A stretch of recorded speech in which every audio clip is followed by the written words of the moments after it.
대구에서 고3 학생 한 명이 등교 하루 만에 코로나 확진 판정을 받았습니다. 첫 등교 뒤 의심 증세를 보인 고3은 700명이 넘는 것으로 집계됐습니다. 검찰이 정의연의 회계 의혹 관련 자료를 확보하기 위해 위안부 피해자 할머니를 위한 마포 쉼터에서 추가 압수수색을 이어갔습니다. 정의당은 윤미향 당선인의 해명이 신뢰를 잃었다며 비판에 가세했습니다. 민주당 박주민 의원은 한명숙 전 총리 뇌물 사건이 오는 7월 출범하는 공수처의 수사 대상이 될 수 있다고 했습니다. 재심을 받아도 한 전 총리 유죄 판결이 유지될 가능성이 높아 대신 공수처 수사 주장으로 돌파해보려는 것이라는 관측이 나옵니다. 우리나라 최초 살인미술관인 간송미술관이 보물 2점을 경매에 내놨습니다. 어떻게 된 일인지 국가지정문화재를 사고 팔아도 되는 건지 취재했습니다. 코로나발 경제 충격이 저소득층 가계에 더 타격을 준 것으로 파악됐습니다. 올해 1분기 고소득층 소득은 66만 원 늘었지만 저소득층은 제자리였습니다. 외국인 노동자들이 승용차로 택시 영업을 하는 일이 벌어지고 있습니다. 우리나라 우리나라 이것도 분명히 있는 데다가 애들이 불법 영업하니까. 택시업계는 신고를 해도 경찰과 지자체가 단속에 나서지 않는다며 불안을 호소했습니다.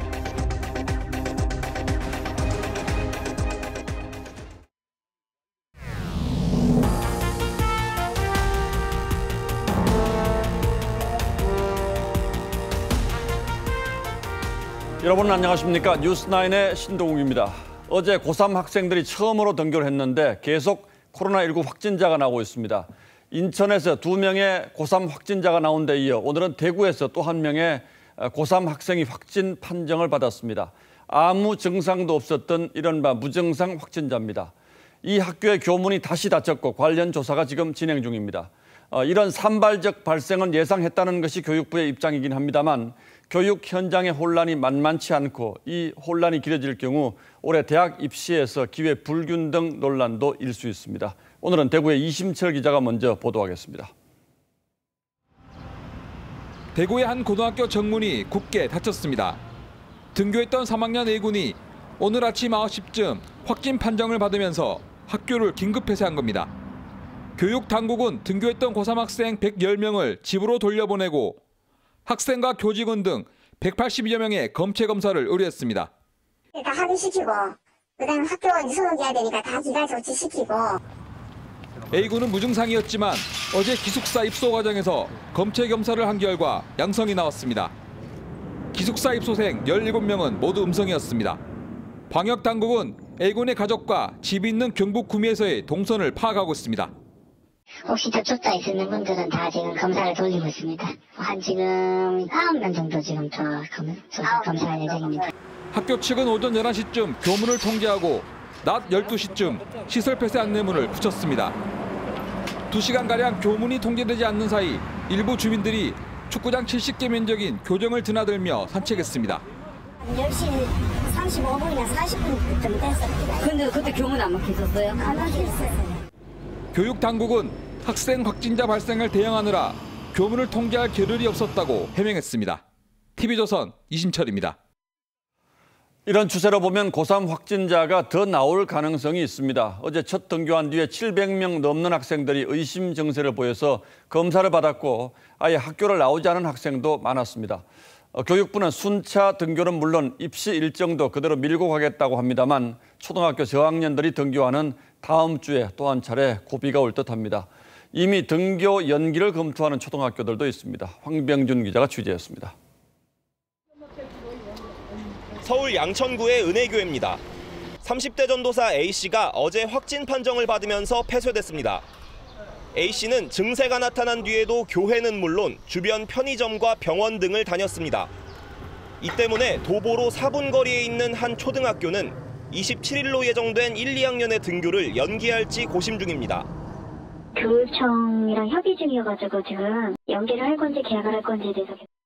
등교 연기를 검토하는 인근 지역 초등학교는 이 학교를 포함해 3곳이 넘습니다. 교육부는 등교 연기는 없다는 원칙을 재확인했습니다. 고3 학생들의 학력 평가도 예정대로 치렀지만 불안감은 여전합니다. 잘 때 엎어져서 잘 때 조금 불편하잖아요.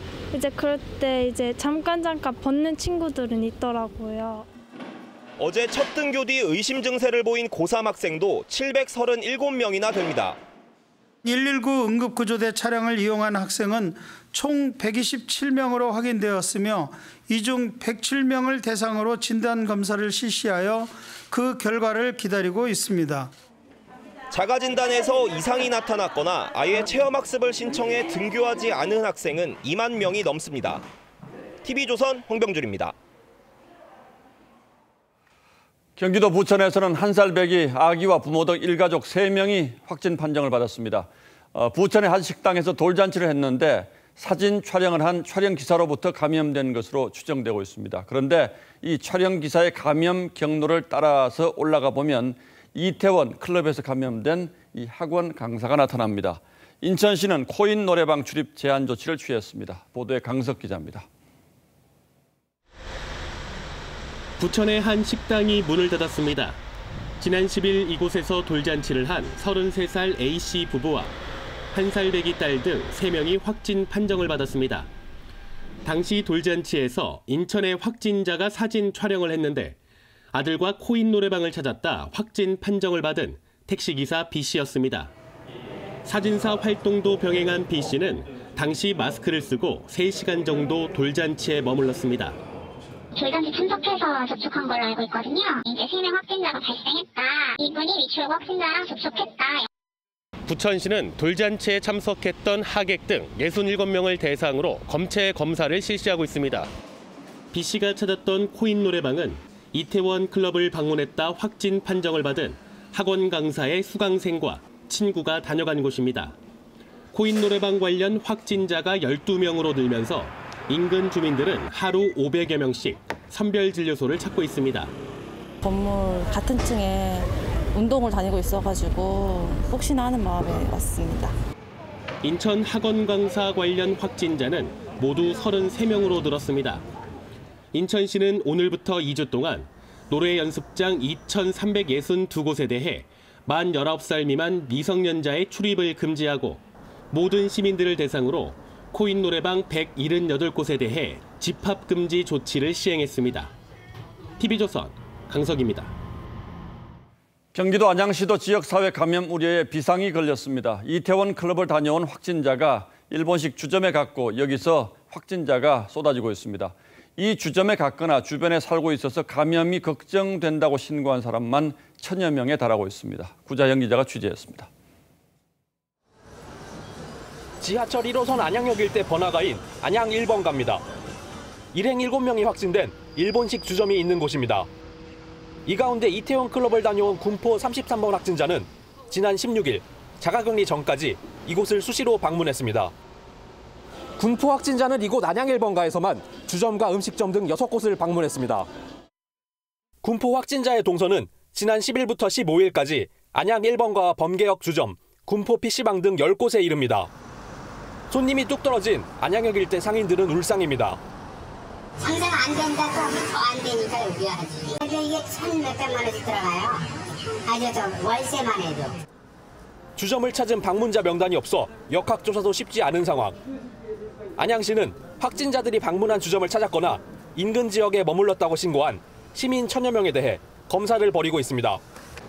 그 안전 문자로 거기 해당지역 방문자 보건소에 연락해서 검사하라고 다 안내는 다 괜찮지. 지난 9일 삼성 서울병원 확진 간호사와 강남의 노래방에 같이 간 지인 2명도 어제 저녁 추가 감염됐습니다. 방역당국은 감염이 병원과 노래방 중 어디서 먼저 시작됐는지 밝히기 위해 심층 역학조사를 벌이고 있습니다. TV조선 구자영입니다. 예, 보신 것처럼 인천 지역 코인 노래방에 집합 금지 명령이 내려졌고 정부는 이 조치를 전국으로 확대하는 방안을 검토하고 있습니다.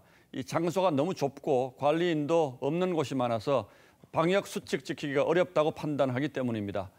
코로나에 감염된 사람이 코인 노래방에서 노래를 할 경우에 얼마나 위험한 일이 벌어질 수 있는지 저희 취재진이 직접 간단한 실험을 해봤습니다. 송민선 기자입니다. 실험은 서울의 한 코인 노래방 측의 협조를 얻어 진행했습니다. 눈으로 확인할 수 있게 노래는 식용 색소를 입에 머금었다 뱉은 뒤에 불렀습니다. 30분 동안 5곡 정도를 부르자 마이크 커버와 옷에 초록색 색소들이 튄 게 보입니다. 이번엔 둘이 불러봤습니다. 이렇게 30분 동안 둘이서 노래를 끝까지 불렀을 경우 이 정도의 비말이 튀었습니다. 리모컨과 바닥까지 튀었습니다. 실험을 한 업소는 관리자가 상주하며 수시로 환기와 소독을 하고 손님들의 체온도 잽니다. 마이크 소독하고 또 리모컨 소독하고 또 반주기도 소독 다 하고 소독해서 닦아요. 의자고 다. 하지만 상당수 코인 노래방들은 무인으로 운영되고 있어 문제입니다. 따라서 어떤 방역 수칙에 대한 부분들을 준수를 하거나 하는 주체가 이제 없다라는 측면들이 코인 노래방이 가지고 있는 좀 특성이라고. 코인 노래방은 일반 노래방에 비해 비좁아 바이러스도 그만큼 더 쉽게 전파됩니다. 정부는 예방이 안 될 경우 집합금지 명령을 전국적으로 확대하는 방안도 검토하고 있습니다. TV조선 송민선입니다. 예, 지금부터는 정의기억연대와 윤미향 당선인 관련 속보들을 모아서 보도해드리겠습니다. 어제 정의연 사무실을 압수수색한 검찰이 오늘은 마포 위안부 쉼터를 추가로 압수수색했습니다. 회계 장부 확보를 위한 압수수색이었던 것으로 알려졌는데 정의연 측은 반인권적 과잉 수사라고 반발했습니다. 김지수 기자가 취재했습니다. 검찰 수사관들이 상자를 들고 나옵니다. 차량에 옮겨진 압수물은 상자 4개 분량입니다. 어떤 자료 확보했습니까? 잠시만요. 서울 서부지검은 오늘 마포에 있는 위안부 피해자 쉼터 평화의 우리집을 압수수색했습니다. 수사관이 점심 무렵 현장에 도착했고 변호사와 논의한 뒤 영장을 집행했습니다. 오후 2시 30분부터 시작된 압수수색은 오후 4시쯤 끝났습니다. 검찰은 당초 이곳은 압수수색 대상이 아니었지만 일부 관련 자료가 보관돼 있다는 사실이 확인돼 추가 압수수색을 했다고 밝혔습니다. 정 의원은 할머니가 계시는 쉼터에 영장을 집행한 건 심각한 모독이며 반인권적 과잉 수사라고 반발했습니다. 명성교회가 건물을 제공해 정 의원이 운영하는 이 쉼터엔 일본군 위안부 피해자 기론옥 할머니가 살고 있습니다. 앞서 어제 오후 5시부터 시작한 정 의원과 정대협에 대한 압수수색은 오늘 새벽 5시 30분이 되어서야 끝이 났습니다. 검찰은 압수물 분석을 마치는 대로 관계자 소환 조사에 들어갈 계획입니다. TV조선 김지수입니다. 예, 여기서 안성 위안부 쉼터 모습 다시 한번 보시겠습니다. 정 의원은 2013년 이 주택을 7억 5천만 원을 주고 샀는데 그 3년 전 이 집이 최초 건축 승인을 받을 당시에 신고된 건축비는 7,600만 원이었던 것으로 확인됐습니다. 당시 주변 시세와 비교해도 그렇고 초기 건축비로 신고된 비용이 매매가의 10분의 1이라면 너무 비싸게 주고 산 것 아니냐는 의심을 품을 수밖에 없겠죠. 성민혁 기자가 더 자세히 설명하겠습니다. 고가에 사서 저가에 팔았다는 의혹이 불거진 경기도 안성시 위안부 피해자 쉼터입니다. 정대협은 2013년 7억 5천만 원에 샀습니다. 고가 논란이 일자 정의기억연대 측은 당시 건축주가 제공한 건축비가 평당 600만 원이라고 밝혔습니다. 등기부 등본에 나온 대로 연면적 60평으로 계산하면 건축비는 3억 6천만 원입니다. 정 의원이 밝힌 실건축 연면적 80평을 적용하더라도 4억 8천만 원 선입니다. 하지만 이 집을 판 업자가 안성시청에 신고한 건축비는 7,674만 원이었던 것으로 확인됐습니다. 건설업계에선 취득세를 덜 내기 위해 최초 공사비를 낮춰 신고했을 거라고 추정합니다. 하지만 그걸 감안하더라도 정대협 측이 지불한 가격은 부풀려졌다는 지적이 있습니다. 언론에 보도된 사진들을 미루어 판단해 볼 때 건축비가 과다 계상된 것으로 보입니다. 이런 가운데 안성 쉼터집이 인허가 당시와는 다르게 불법으로 증개축된 사실도 적발됐습니다. 안성시는 정자와 컨테이너 등이 신고를 하지 않고 증축된 사실을 적발해 정 의원의 사전 통지서를 발송했습니다. TV조선 성민혁입니다. 윤미향 당선인에 대한 검찰 수사가 본격적으로 시작됐지만 여당 지도부는 여전히 신중한 입장입니다. 하지만 당내 분위기는 심상치 않습니다. 김영춘 의원은 민주당 내에서 처음으로 윤 당선인의 사퇴를 요구하고 나섰고 이석현 의원도 진영 논리로 대응할 일이 아니라는 입장을 밝혔습니다. 정의당 심상정 의원도 민주당의 대응을 납득할 수 없다며 비판에 가세했습니다. 조정민 기자입니다. 민주당 김태년 원내대표는 윤미향 당선인에 대해 국민이 선출한 분이라며 거취 결정에 신중해야 한다고 했습니다. 사실 공개 확인이 먼저죠. 더구나 윤미향 당선자는 어쨌든 국민이 선출하신 분 아니겠습니까? 당내에선 연일 지도부와 다른 목소리가 터져나옵니다. 부산의 김영춘 의원은 윤 당선인이 도의적인 책임을 지고 사퇴하는 게 바람직한 해법이지만 당사자가 정말 억울하다면 당이 진상조사단을 꾸려 진위를 가려야 한다고 했습니다. 이석현 의원도 진영 논리에 갇히게 되면 호미로 막을 일을 가래로 막게 된다며 신속한 대응을 촉구했습니다. 정의당 심상정 대표는 윤 당선인의 해명이 신뢰를 잃었다며 민주당의 대응을 비판했습니다. 본인의 해명이 신뢰를 잃은 상태에서 더불어민주당이 계속 뒷짐을 지고 있는 것은 국민들이 납득하기 어려울 것입니다. 통합당은 윤 당선인의 의혹 진상 규명을 위한 태스크포스를 꾸렸습니다. 윤 당선인에 대한 수사와 사퇴를 촉구하고 국정조사 추진도 공식화할 방침입니다. TV조선 조정른입니다.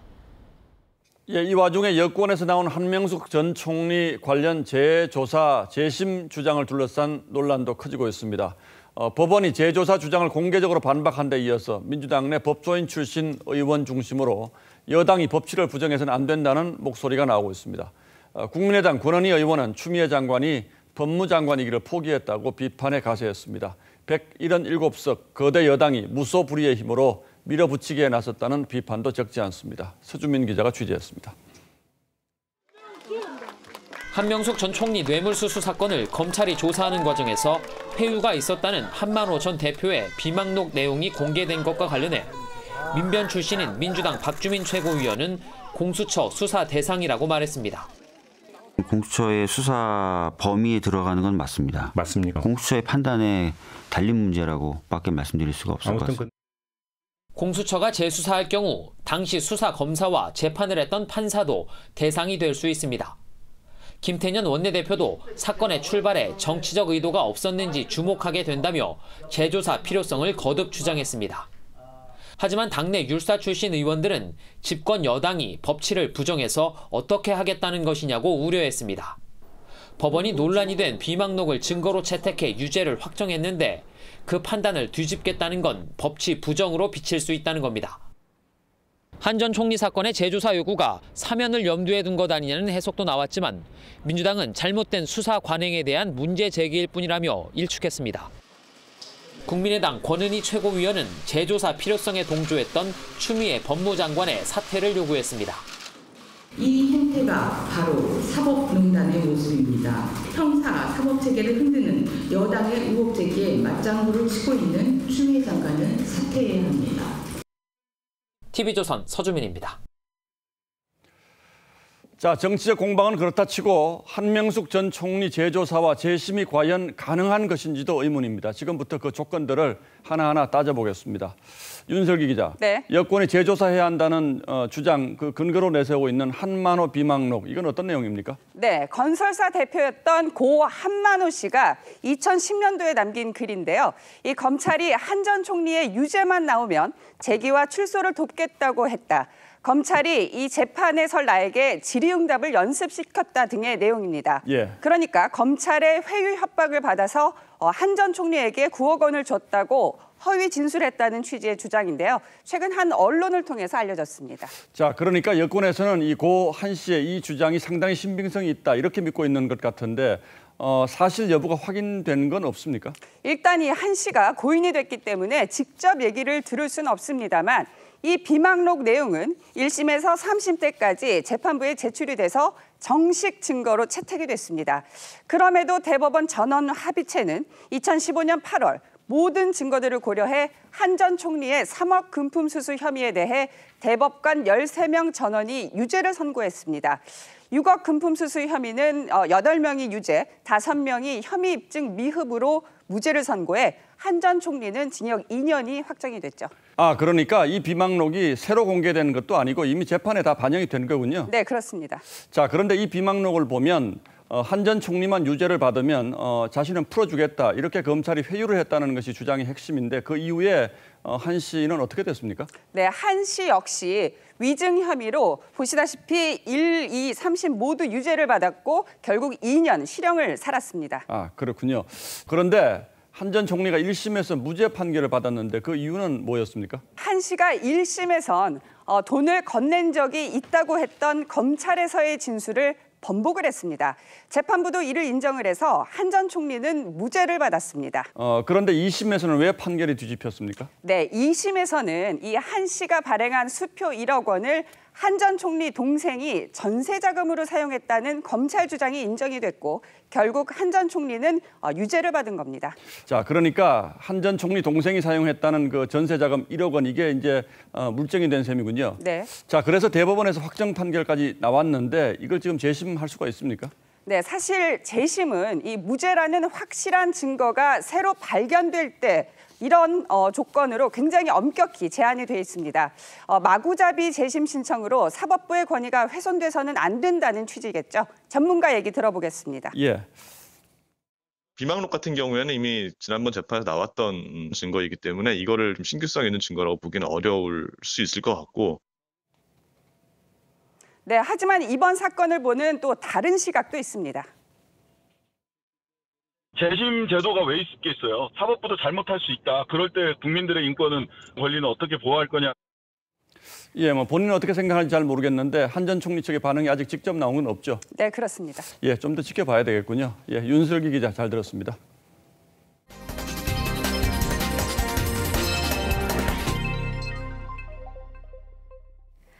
통일신라와 신라시대 불상으로 국가보물로 지정된 금동열애 입상과 금동보살 입상입니다. 우리나라 간송미술관이 소장하고 있었는데 경매에 내놨습니다.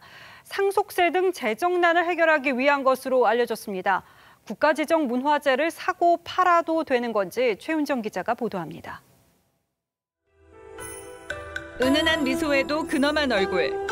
청동에 금을 입힌 통일신라 조각양식의 작품 1963년 보물로 지정된 금동열애 입상입니다. 유일한 신라 지역 출토 불상인 금동보살 입상과 함께 경매에 나왔습니다. 경매가는 각각 15억 원씩 모두 30억 원으로 추정됩니다. 워낙 알려진 유명한 작품이다 보니까 좀 부득이하게 소장처가 공개가 된 상황입니다. 간송 전영필 선생이 우리 문화재를 지키기 위해 간송미술관을 연 지 82년 만에 처음 소장품을 경매에 내놓은 겁니다. 일제강점기에도 국보 훈민정음 해례본부터 정선의 해학 전신첩 등 문화재 수집에 헌신하면서 최고의 문화재를 보유한 미술관으로 알려져 왔습니다. 하지만 3대가 미술관을 이어오면서 막대한 상속세와 누적된 재정난을 견디기 힘들었던 것으로 전해집니다. 문화재 판매는 국외 반출만 안 되면 문제가 없지만 미술계에서는 안타깝다는 반응입니다. 너무 안타깝죠. 한국 최고의 권위 있는 미술관인데 재정 상태로 소장품을 경매에다 내고 판다는 거는 저로서는 많이 충격적이에요. 일각에서는 간송미술관이 소장품 매각으로 더 좋은 관람 환경을 만든다면 부정적으로 볼 것만은 아니라는 의견도 나옵니다. TV조선 최윤정입니다. 조국 전 장관의 부인 정경심 동양대 교수 사건 재판부가 오늘도 정 교수 PC에서 왜 동양대 표창장 파일이 나온 것에 대한 의견 제시를 정 교수 측에 재차 요구했습니다. 정 교수는 모르는 사이에 백업된 것으로 추정이 된다는 입장을 내놨습니다. 재판부는 누가 어떻게 했다는 것인지 설명이 되지 않는다면서 추가 해명을 다시 요구했습니다. 최민식 기자입니다. 오늘 재판에선 동양대 강사 휴게실에 있던 정 교수 개인 컴퓨터가 다시 쟁점이 됐습니다. 재판부는 개인 컴퓨터에 동양대 표창장 파일이 있을 이유가 없지 않냐며 경위를 재차 물었습니다. 이에 대해 정 교수 측 변호인단은 2014년 업무용 컴퓨터를 백업하는 과정에서 옮겨진 걸로 추정한다는 의견서를 제출했습니다. 하지만 재판부는 누가 어떻게 백업을 했는지 정확한 설명이 없다고 지적했습니다. 변호인이 형사소송은 검찰이 기소하고 검찰이 입증해야 한다고 반박하자 재판부는 피고인의 기억을 들으려 한다며 객관적 판단은 우리가 한다고 말했습니다. 재판부에 이어진 추궁에 정 교수 측은 백업 경위에 대해선 전혀 기억하지 못한다고 답했습니다. 재판부는 정 교수 측이 제출한 사진에 대해서도 지적했습니다. 딸 조모 씨의 고등학교 1학년 시절이라는 사진에 고등학생이 소주를 마시고 있다며 연도 표시가 잘못된 것 아니냐고 지적하기도 했습니다. 정 교수 측은 2009년 서울대 세미나 동영상과 관련해서는 감정 신청을 하고 새로운 사진을 제출했습니다. TV조선 최민식입니다. 경찰이 박사방 유료 회원 2명에게 구속영장을 신청하면서 처음으로 범죄단체 조직죄를 적용했습니다. 온라인에서 이뤄진 성착취 범죄라도 의도를 갖고 조직적으로 움직였다고 판단한 겁니다. 백연상 기자입니다. 경찰이 어제 사전 구속영장을 신청한 박사방 유료 회원은 2명입니다. 경찰은 이들에게 박사방 연루자 가운데 처음으로 범죄단체 가입죄를 적용했습니다. 형법 114조에 따르면 범죄 목적으로 단체나 집단을 만들거나 가입해 구성원으로 활동하면 최대 무기징역까지 선고될 수 있습니다. 검찰도 조주빈과 강훈 등 박사방 운영자와 유료 회원 36명이 범죄 조직처럼 움직였다고 보고 있습니다. 주범 조주빈과 자금책 역할을 했던 강훈 외에 유료 회원들도 박사방 홍보와 성착취 영상 유포 등 돈벌이 목적을 갖고 체계적으로 움직였다고 판단한 겁니다. 통솔 체계가 있고 역할 분배도 있다고 하는 점인데요. 유료 회원 등도 중한 범죄에 처벌을 받을 수 있는 길이 열려졌다고 하는. 경찰은 지난 14일 앞서 조주빈이 범행에 이용했던 휴대전화 비밀번호를 푼 만큼 범행에 가담한 추가 유료 회원들 파악을 자신하고 있습니다. 경찰은 나머지 유료 회원도 범행 가담 정도에 따라 범죄단체 가입죄를 적용할 방침이라고 밝혔습니다. TV조선 백연상입니다. 엠넷 오디션 프로그램인 프로듀서 101의 시청자 투표 조작 의혹과 관련해서 엔터테인먼트 대표였던 김광수 씨가 검찰 수사를 받고 있는 것으로 확인됐습니다. 검찰은 김 씨가 차명 아이디를 동원해서 소속 연습생에게 조직적으로 표를 몰아준 것으로 의심하고 있습니다. 김태용 기자입니다.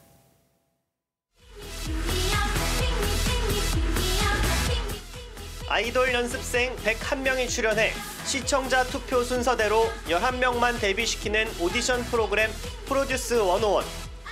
투표 결과를 조작했다는 논란에 휩싸이며 프로그램 담당 PD와 CP가 구속돼 재판을 받고 있습니다.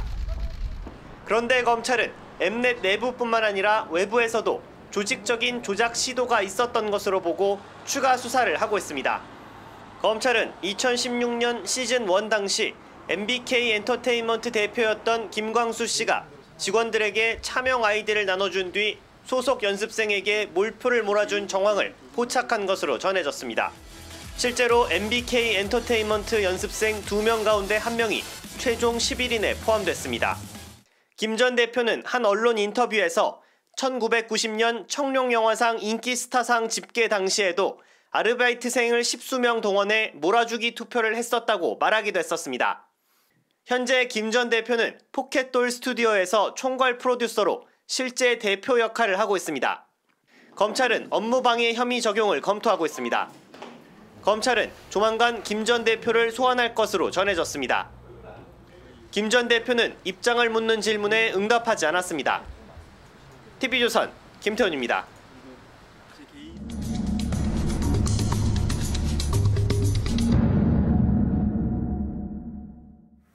외국인 노동자들이 수도권 일대에서 승용차로 택시 영업을 하는 일이 벌어지고 있습니다. 당연히 면허증 없는 불법 영업인데 규모가 점점 커지고 있습니다. 그런데 경찰 등에 신고를 해도 단속은 이루어지지 않습니다. 경찰이 왜 손을 놓고 있는 건지 차순우 기자가 현장 추적해봤습니다. 경기도 화성시 도심의 택시 승강장 인근 마트. 장을 본 외국인이 나오자 한 남성이 다가옵니다. 주소 있어요? 몇 마디 나누더니 두 사람이 함께 승용차를 타고 사라집니다. 외국인이 운전하는 불법 택시입니다. 늦은 밤 인근 유흥업소 지역. 이곳에서도 외국인 불법 택시 영업이 이루어집니다. 맞아요? 경기도 일대 외국인 노동자의 불법 택시가 기승을 부립니다. 이거 택시가 엄청 크죠. 코로나도 오는 날 요즘에 그것도 손님 있는 데다가 애들이면 불법 영업을 하니까.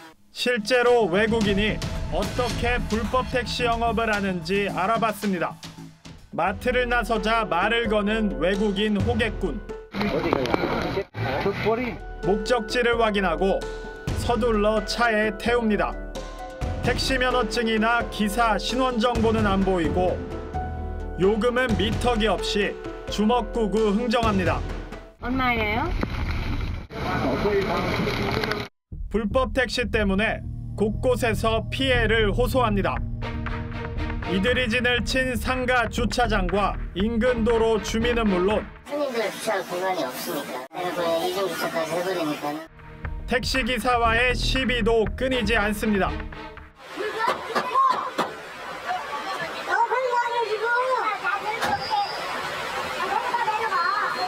실랑이 과정에서 부상자까지 발생했습니다. 덩치가 좀 큰 사람들 몇 명이 저를 막 제재를 하더라고요. 좀 세게 밀었고 엉덩이 쪽으로 넘어지면서 팔도 다치고 허리도 다치고. 더욱이 이들은 탑승자를 위한 보험이 없는 경우가 대부분. 불법도 안 돼. 아, 그래요? 어떻게 사고. 사고 때문에? 보험 없어요. 일부는 호객에서 배차까지 조직적으로 영업합니다. 이렇게 도로 하나를 사이에 두고 외국인 노동자들이 불법 택시 운영을 하는 현장을 택시기사들은 지켜볼 수밖에 없습니다. 참다 못한 택시기사들이 불법 현장을 찍어 경찰에 신고해도 돈을 요구를 하고 돈 받고 영상을 찍었어요. 그 사람이 누군지도 다 확인해 주세요. 해당 외국인 신상까지 알아와야 단속하겠다는 현실. 얼굴을 보고 아는 게 아니라 그 사람의 뭐 이름, 아니면 전화번호. 관할지 자체도 손 놓고 있긴 마찬가지입니다. 사법 처리가 경찰에서 권한이 있다 보니까 잡기가 좀. 그러는 동안 외국인 불법 택시는 계속 늘고 왜 시작하게 됐는지도 한국말 잘 못해요. 승객은 안전을, 택시기사는 생계를 위협받습니다. 그냥 신고해라 그리고 떳떳하게 영업을 하는 걸 보면 화딱지가 죽겠다고요. 우리나라 법이 있는가 싶어요. 현장 추적 차순우입니다. 서울 성수동의 한 주상복합 아파트가 취소 물량을 3년 전 가격으로 추가 분양에 나섰습니다. 딱 3가구가 나왔는데 26만 명이 넘게 몰렸습니다. 당첨되면 얼마의 수익이 나길래 이렇게 몰려든 걸까요? 권은영 기자가 알려드립니다. 올해 말 입주 예정인 성수동의 한 주상복합 아파트입니다. 어제 취소 물량 3채를 추가 분양했는데 무려 26만 5천 명이 신청했습니다. 3년 전 가격인 평당 4,750만 원에 분양하는 데다 무순위 청약이라는 소식에 신청자가 몰린 겁니다. 또 많이 올랐잖아요. 5억에서 10억 실의 차이는 날 거예요. 지금 25억에서 28억, 30억 하거든요. 정부 분양가 규제로 시세 차익을 노릴 수 있는 이른바 로또 청약이 인기입니다. 어제 청약을 진행한 흑석동의 한 아파트는 96대 1의 경쟁률을 기록했고 대구의 한 아파트는 자녀 2가구에 대한 무순위 청약에 4만 3,600명이 몰렸습니다. 지난달 말 기준으로 청약 통장 가입자 수는 2,605만 명. 매달 가입자 수가 크게 늘어 국민 절반 이상이 청약 통장을 갖게 됐습니다. 새 아파트에 대한 주거 선호도가 높고 주변 시세와의 차익이 큰 데다 풍부한 시중 부동 자금이 청약 시장으로 몰리는 것으로 분석됩니다. 시중에 풀린 단기 부동자금 규모는 1,100조여 원. 전문가들은 갈 곳 없는 부동자금이 분양시장에 몰리면서 청약 열기는 당분간 계속될 것으로 전망했습니다. TV조선 권은영입니다. 코로나발 경제 충격이 저소득층 가계에 더 타격을 준 것으로 파악됐습니다. 올해 1분기 고소득층 소득은 66만 원 늘었지만 저소득층은 제자리였습니다. 송병철 기자입니다. 서울 남구로역의 인력시장. 사람들이 일감을 기다려보지만 허탕입니다. 인력시장 한 달에 한 5일이나 6일씩 못해. 올해 1분기 소득 하위 20%의 소득은 149만 8천 원. 1년 전과 똑같습니다. 반면 상위 20%의 소득은 1,115만 7천 원으로 66만 7천 원이 늘었습니다. 특히 코로나 여파로 저소득층의 실제 근로소득은 17,000원 줄었는데 정부에서 주는 연금 등 이전 소득 덕분에 겨우 제자리를 지킨 것으로 분석됩니다. 전체적으로 근로소득과 사업소득을 합한 고용 부문의 소득의 증가율이 저소득 분위에서 낮게 나타났던 것들이 소득 분배는 악화됐습니다. 상위 20%의 가구 소득을 하위 20% 소득으로 나눈 5분위 배율은 1분기에 5.41배를 기록해 1년 전 5.18배에서 0.23배 나빠졌습니다. 이 배율이 높을수록 소득 격차가 크다는 의미입니다. 일자리가 줄어들고 있어서 특히 소득이 가장 낮은 취약계층을 중심으로 소득 상황이 악화되고 있는 것으로 보이고요. 코로나19로 소비 심리가 급격히 얼어붙으면서 1분기 소비 지출은 1년 전보다 4.9% 감소했습니다. 통계가 작성된 2003년 이후 최대 감소폭입니다. TV조선 송병철입니다. 미래통합당과 미래한국당이 합당 문제로 연일 시끄럽습니다. 통합당은 국회 개원 전인 이달 29일까지 통합을 마무리하자는 입장을 이미 내놓은 바 있는데 한국당 측에서 돌연 오는 9월까지는 어렵겠다는 반응이 나왔습니다. 이 일로 통합당 연찬회가 오늘 발칵 뒤집혔다고 합니다. 이태희 기자가 그 현장에 다녀봤습니다. 통합당 연찬회가 시끄러워진 건 오후 들어서입니다. 미래한국당 대표로 참석한 김기선 정책위 의장이 돌연 전략적으로 결정해야 한다며 9월 정기국회까지 한국당을 유지하자고 제안한 것으로 전해졌습니다. 어제는 정운천 한국당 최고위원이 김무성 의원에게 합당하면 안 된다는 취지의 문자를 보내 논란이 됐습니다. 통합당은 29일까지 합당하겠다고 입장을 정했습니다. 국민과 당원 앞에 드린 약속 이외에는 다른 이유와 명분은 필요하지 않을 것입니다. 한국당 내부에서도 지도부의 사욕이 통합을 가로막고 있다는 비판이 커지고 있습니다. 당선인 19명 전원은 29일까지 합당하라고 지도부를 압박했고 사무처 직원들은 당무 거부에 돌입했습니다. 원유철 대표는 당선인들을 소집해 합당 관련 의견을 듣기로 했습니다. 통합당 연찬회 이틀째인 내일은 김종인 비대위 찬반과 임기 등을 놓고 경론이 이어질 전망입니다. 의견이 모아지지 않을 경우 최종 결정은 표결로 이뤄질 예정입니다. TV조선 이태희입니다. 무역 분쟁으로 악화된 미중 두 나라 사이가 코로나 사태를 겪으면서 돌이킬 수 없는 상황으로 멀어지고 있습니다. 트럼프 대통령과 폼페이오 국무장관이 중국을 향해서 욕설에 가까운 원색적 비난을 쏟아내자 중국도 지지 않고 반박했습니다. 코로나는 물론 외교, 경제 등 전방위로 확산하고 있는 미중 갈등에 오늘의 포커스를 맞췄습니다. What happened should never ever have happened. China should have informed us that they had a problem. So it was either stupidity, incompetence, or it was deliberate, one or the other. 연일 수위를 높이며 중국의 코로나 발언 책임을 강조해온 트럼프 미국 대통령. 이번엔 SNS를 통해 막말을 쏟아냈습니다. 중국의 어떤 정신 나간 자가 수십만 명을 죽인 바이러스에 대해 중국을 제외한 모든 이들을 비난하는 성명을 발표했다고 한 겁니다. 이 얼간이에게 이 전 세계적인 대규모 살인이 다름 아닌 중국의 무능 때문이라고 설명해달라고도 했죠. 앞서 미국의 책임 전가가 실패할 것이라고 한 고웨이민 중국 전국인민정치협상회의 대변인의 말을 겨냥한 거죠. 这些政客或者是出于国内政治需要，试图转移视线、推卸责任，或者是出于意识形态的偏见。 트럼프 대통령의 연이은 중국 때리기에 보조를 맞춰왔던 폼페이오 국무장관도 가세했습니다. 중국이 코로나 대처를 잘했다고 한 시진핑 주석의 연설을 직격한 거죠. President Xi claimed this week that China's acted with openness, transparency, and responsibility. I wish it were so. 중국이 악랄하다는 말도 서슴지 않았습니다. China's been ruled by a brutal authoritarian regime, a communist regime since 1949. 집권 2기를 시작한 차이잉원 대만 총통이 베이징 당국의 한국과 두 체제를 받아들이지 않겠다고 선언하며 미국과의 연대를 밝힌 것도 미중 갈등에 기름을 부었죠. 앞서 미국은 이례적으로 대만 총통의 취임을 축하하는 성명을 냈습니다. 폼페이오 장관이 미국과 대만 간 동반자 관계가 계속 번성할 것이라 믿는다고 한 겁니다. 중국은 죽음의 길이라며 미국에 강도 높은 경고를 쏟아냈습니다. 我们正告美方，台独是死路一条，纵容和支持台独，注定要失败。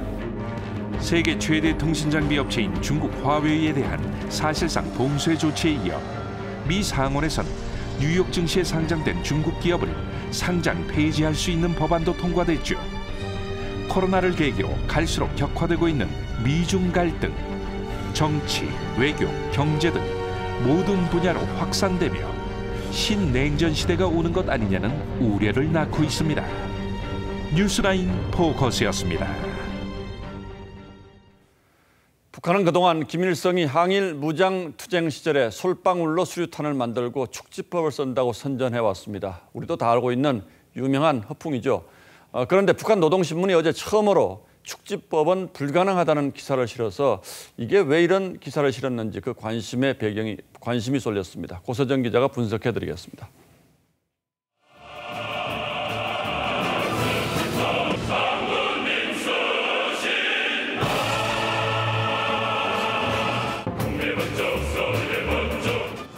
(1996년) 제작된 북한의 선전가요 장군님 축지법 쓰신다는 노래입니다. 김일성 주석의 축지법을 김정일 위원장도 사용한다는 내용으로 김 씨 일가 신격화에 쓰였습니다. 그런데 어제 노동신문은 땅을 주름잡아 다닐 수는 없는 것이라며 축지법을 부정했습니다. 작년 8월 김일성 장군님은 축지법과 변신술, 분신술을 마음대로 쓰신다고 한 것과 대조됩니다. 수령을 절대화하거나 모류라고 이제 이전까지 규정했던 내용들을 상당히 좀 인간적인 면모의 지도자로 실용적 변화를. 작년 10월에도 김정은 위원장은 아버지 김정일의 정책을 비판하면서 선대와의 차별성을 강조했습니다. 손쉽게 관광지나 내어주고 앉아서 득을 보려고 했던 선인자들의 잘못된 정책으로 하여 금강산이 10여 년간 방치되어 통일부는 축지법 부정이 애민 사상을 강조한 것으로 보인다면서 김정은 위원장이 선대를 신격화하는 대신 부정하는 현상에 주목하고 있다고 말했습니다. TV조선 고서정입니다. 오랜만에 편히 보실 수 있는 서울 여의도 국회발 뉴스 하나 전해드립니다. 국회 옥상에는 석 달째 꿀벌 90만 마리가 생활하고 있는데요. 여의도 주변 생태 복원에 도움이 되는 건 물론이고 꿀 수확량도 꽤 많아서 좋은 일에 쓸 예정이라고 합니다. 21대 국회의원에게 국민이 기대하는 건 이 꿀벌처럼 열심히 일하는 것이겠죠. 홍현주 기자입니다. 꿀벌들이 윙윙 집주위를 맴돕니다. 흰색, 노란색, 벌통 12개가 놓인 곳은 바로 국회 도서관 옥상. 이곳에는 꿀벌 90만 마리가 서식 중입니다. 이들이 지난 석 달간 만들어낸 꿀은 무려 300kg이나 됩니다. 560만 개 꽃을 방문해야 1kg의 벌꿀이 모입니다. 굉장히 반복적이고 지속적인 아주 힘든 노동을 해야만이. 국회 옥상 양봉장은 미래통합당 주호영 원내대표의 제안으로 이뤄졌습니다.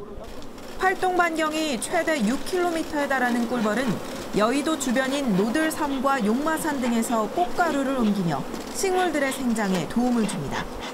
도시 생태 환경을 복원하는 그런 친환경적인 일이어서 했는데 오늘 꿀까지 뜨게 되니까 더 보람이 있고. 꿀벌의 성실함이 국회 모범이 될 거란 이야기도 나옵니다. 꿀벌처럼 열심히 일해야지 국회가. 국회 도서관 옥상 양봉장은 매년 5월부터 8월까지 운영됩니다. 올해 수확이 예상되는 벌꿀 600kg은 코로나19 방역에 힘쓴 대구 경북 의료인과 국회 근로자들에게 전달할 계획입니다. TV조선 홍현주입니다. 정선의 한 폐광지 마을이 통째로 호텔로 변신했습니다. 빈집은 호텔 객실로, 마을 회관은 컨벤션 룸으로 탈바꿈했습니다.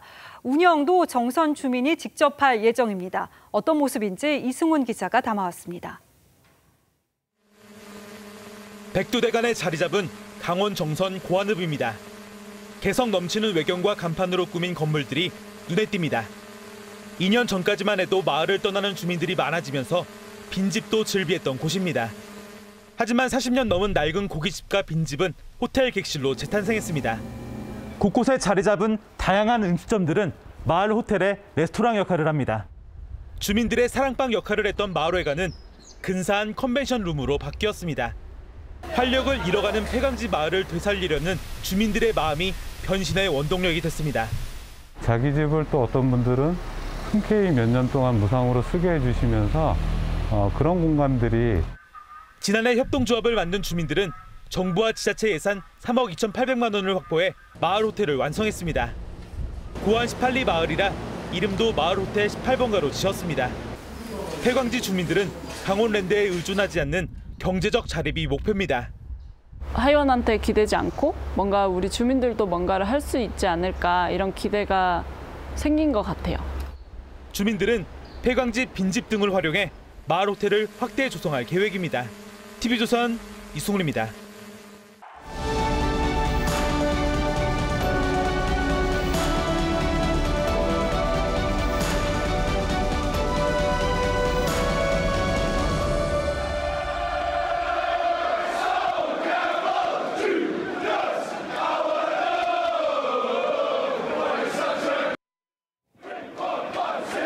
영국 프리미어리그의 토트넘 응원단이 부르는 유다송입니다.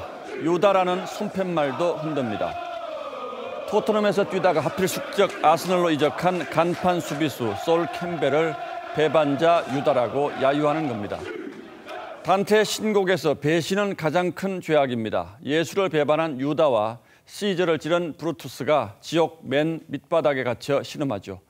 하지만 현실에서는 배신자보다 배신당한 자의 고통이 더 크기 마련입니다. 시인은 문이 길이고 벽은 길을 막는 것이라고 생각했습니다. 그런데 알고 보니 완강하게 빗장 채워진 문이 길을 막고 있었음을 깨닫습니다. 난해한 시입니다만 시인이 몸바쳤던 시민운동에 대한 환멸을 토로한다는 해석이 많았습니다.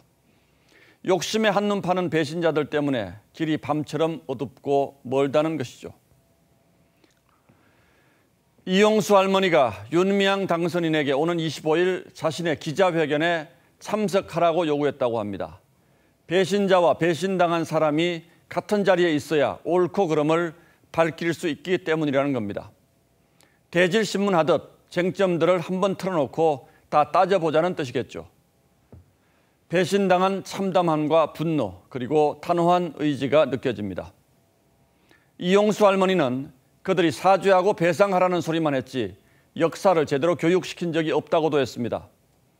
윤 당선인과 관련된 의혹들에 대해서는 이 일은 법대로 하겠다고 말했다고 합니다. 하지만 민주당은 진실이 밝혀질 때까지 아직은 좀 더 기다릴 때라는 게 공식 입장입니다. 김태년 원내대표는 윤 당선인은 국민이 선출한 분이다. 신중할 필요가 있다고 했습니다. 부동산 투기 의혹이 불거진 양정숙 당선인은 곧바로 제명 고발했던 것과는 많이 다릅니다. 그러나 심상정 정의당 대표는 윤 당선인의 해명이 신뢰를 잃었는데 검증과 공천 책임을 갖고 있는 민주당이 뒷짐을 지고 있다고 비판했습니다. 이용수 할머니와 윤 당선인 사이에 신뢰가 무너졌듯 많은 국민이 위안부 문제 해결에 걸었던 신뢰도 지금 흔들리고 있습니다. 그리고 이제 그 불신의 불길은 한국 사회 진전에 큰 축을 담당했던 시민운동 전체 문제로까지 옮겨붙고 있습니다. 당선인과 정의연 측은 여기서 밀리면 더 큰 불길이 덮쳐올 거라 생각할지도 모르겠습니다. 하지만 가장 늦었다고 생각할 때가 어쩌면 가장 빠른 때일 수도 있습니다. 5월 21일 앵커의 시선은 배신과 진실이었습니다.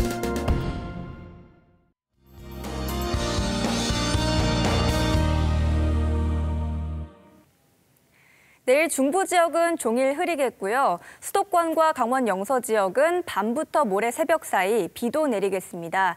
내리는 시간은 짧지만요. 천둥, 번개가 치면서 요란하게 내릴 수 있겠습니다. 중부 지역에서는 참고하시고요. 한편 남부에서는 하늘 표정이 사뭇 다르겠습니다. 맑고 파란 하늘 보실 수 있겠고요. 봄 기운이 완연하겠습니다. 내일 아침 최저기온은 서울과 청주가 15도, 대구는 12도에서 출발하겠고요. 한낮 기온은 서울이 25도, 대전과 전주가 26도까지 오르겠습니다. 대체로 오늘보다 높아 다소 덥겠고요. 동해안 지역은 선선하겠습니다. 강릉이 18도에 머물겠습니다.